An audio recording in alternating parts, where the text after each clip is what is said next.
A smartphone for many is no longer what it used to be. For Motorola, the new Moto G marks an important step for what possibly has been the most important product in the company's revival in the past few years.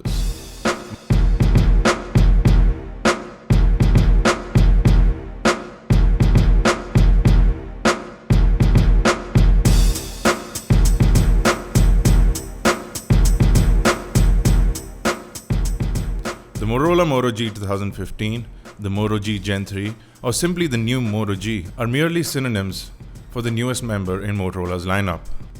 The Moto G from a build perspective is a device that is still plastic, however has a newer, premium look to it. The frontal lip protects the Gorilla Glass laden front display, all of which fits together into an IPX7 rated chassis. Now, an IPX7 rating is interesting because the only other device on the market with such a rating is the Apple Watch. With this rating, the Motorola Moto G can, on paper and technically, survive up to 1 meter of immersion for up to 30 minutes. But this is all in theory. In practicality, it could do much more. Hardware-wise, Motorola has not bumped up too much. The Moto G now comes with the Qualcomm Snapdragon 410 chipset versus the 400 which was seen in last year's edition. You also get two options for the device, 1GB of RAM and 8GB of storage, or 16GB of storage and 2GB of RAM. Depending on what you want to buy and for how much you want to buy it, you can get either of these options. For 11,999 rupees, you get the 8GB variant with 1GB of RAM, and for 12,999 rupees, you get the 2GB RAM variant with 16GB of storage. Whether it's an 8GB storage or a 16GB storage variant, come with a 13 megapixel camera, which does have dual LED flash. You also get a 5 megapixel front facing camera, both of which have auto HDR, along with a 2470 mAh battery. The front remains a 5-inch 1280 by 720p display, which gives it a total of 294 pixels per inch as far as the pixel density is concerned. Gorilla Glass 3 protects the front, and you also have storage expandability using a micro SD card for up to 32GB. Now, as far as the device is concerned, one of the most important aspects of it has to be the IPX7 rating. At this price and in this category, this is the only product that exists with such a rating. According to Motorola, one of the biggest reasons that people were losing their smartphones was due to water damage, especially in India. The new Moto G will sort of address that in a simple way. Now, from a hardware front, we haven't seen a big update. The Qualcomm Snapdragon 410 chipset is not the biggest bump that Motorola could have given the Moto G in terms of hardware. You get a quad-core 1.4 GHz CPU and the Adreno 306 GPU, which are all average when compared with devices in the similar price bracket. As far as performance is concerned, if you need that extra push, we would recommend that you go for the 2GB variant. With the 2GB variant on AnTuTu, our score remained around the 24,000 mark, which is not at all impressive. But as far as day-to-day usage is concerned, the device is really smooth and you can push through the UI without any complications or any lag whatsoever. The device does run Android 5.1.1, and you can expect Motorola to push out Android updates as soon and when they are available for their respective devices, as Motorola has been doing so in the past. Sometimes even faster than Nexus devices themselves. Over at the front, you have dual grills for speakers, one at the top and one at the bottom. The design mimics the boom sound speakers on HTC devices, however, only the bottom one is a speaker and the top one is not. The Moto G 2015 does support USB OTG, however, it does not have a notification light that people have been asking for since the last generation. Now, thanks to the easy swap out back covers, about 10 of which are available at launch, and you also have 5 flip covers available at launch, your device gets a bunch of options in terms of color, in terms of matching it up with your style, and in terms of protection for the device. So if you damage one cover, it's easy to get another cover and swap it out for a new design. While Moto Maker is not available in India, the device is only available in a white and a black color, and according to us, the white color looks slightly more premium than the black one. The white color also is the most compatible with flip out covers. You can buy a white color Moto G and then flip out the back panels for a colored one, which would look nicer on the white front versus a black front. We found the camera to be a big improvement over the previous gen Moto G. You have custom focus settings along with exposure settings before you capture each frame, which makes it really easy for you to click pictures. The device does have the standard Google camera application, which can be swapped out for an alternative camera application to get a little more use. But we find that the original camera application is fast and snappy, and images are really good. You will see some artifacts if you zoom into your pictures. Pictures in low light are also slightly improved thanks to the f2 aperture of the lens, and the overall capability of the camera in terms of clicking pictures in low light as well as in natural light situations seems to be a lot better. Color is to the point and saturation is not overdone. You also don't have contrast overkill taking over the pictures, so you get overall a good result from the camera. The front camera is a 5 megapixel snapper, which does a good job as well. You also get auto HDR in the front camera.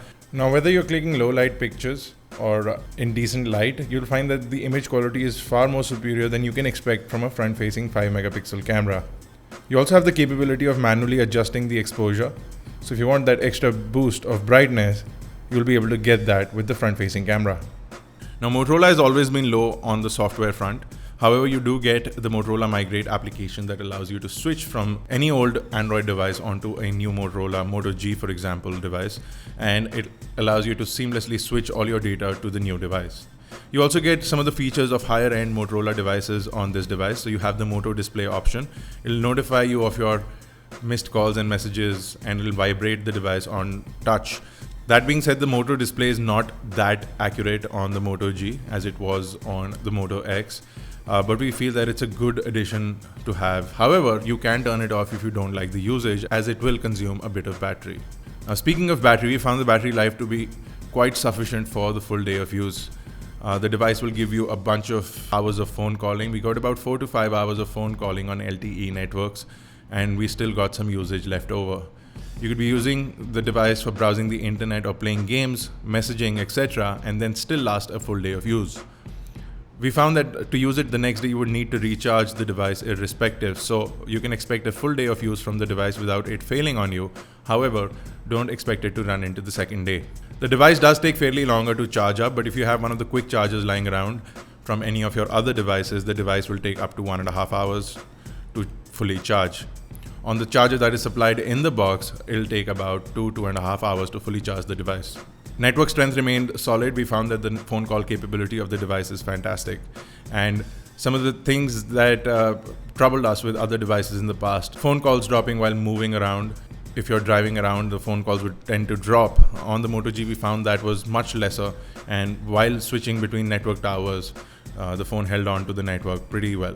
We also found the device to get network in areas where most other devices would struggle in the price brackets. We compared it to devices from Xiaomi, from Micromax, as well as some Asus phones, and we found that the network strength on the Motorola Moto G was far more superior.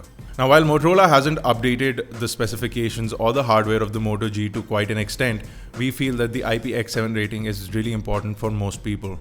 If you're looking for a performance workhorse, the Motorola Moto G may not be it.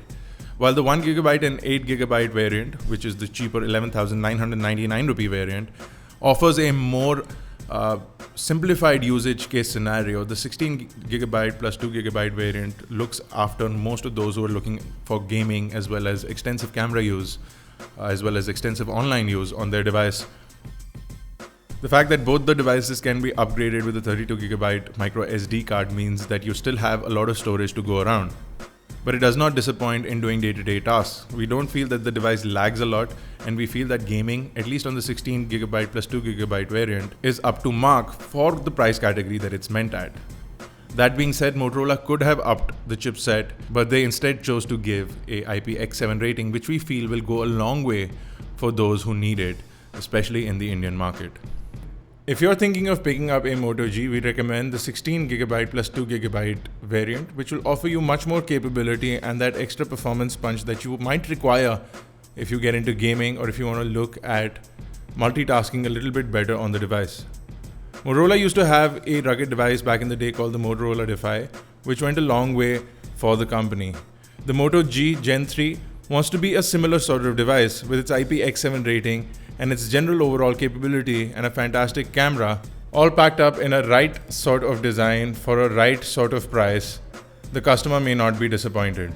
While there are lots of other devices in this price bracket, including some from Samsung, some from Xiaomi, and some from Micromax, it's more of a solve case scenario versus what you really need or what you should really choose.